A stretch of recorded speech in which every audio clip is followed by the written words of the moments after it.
এরই মধ্যে 2016 এসএসসি যোগ্য অযোগ্য শিক্ষক শিক্ষিকাদের 29 এপ্রিল সুপ্রিম কোর্টে প্রধান বিচারপতি ডিভিশন বেঞ্চের মামলা শুনানি ছিল।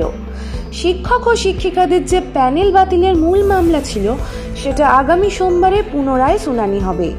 তাই জন্য 29 এপ্রিল ধর্মতলা শহীদ মিনারে 2016 শিক্ষক ও শিক্ষিকাদের অধিকার মঞ্চে সাংবাদিক সম্মেলনে তারা জানালেন আগামী দিনে তাদের কি কি কর্মসূচি নেওয়া হবে।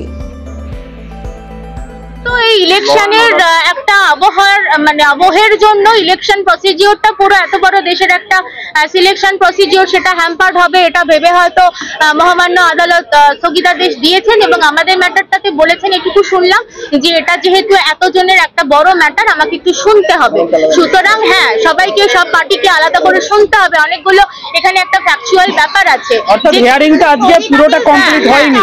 আমাদের কথা বলবো কোথায় কি অনিয়ম হয়েছে, নিয়োগকারী সংস্থা কি অনিয়ম করেছে, কোথায় ওএমআর ম্যানিপুলেটেড হয়েছে, কোথায় প্যানেল উত্তীর্ণ প্যানেলের মেয়াদ উত্তীর্ণ হওয়ার পর নিয়োগ হয়েছে, আমরা তার দায় নেব না। আমাদের সে নিয়ে কোনো বক্তব্য নেই। আমরা শুধু জানি যে আজকে 19,000 ক্যান্ডিডেট আমরা যারা আছি, আমাদের পরিবার, আমাদের সন্তান, আমাদের বৃদ্ধ বাবা মা তারা বিধ্বস্ত।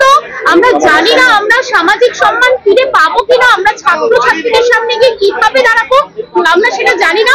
আমাদের এই দুরবস্থা থেকে আমাদেরকে মুক্তি দেওয়া হোক, আমাদের নতুন জীবন দেওয়া হোক। আমরা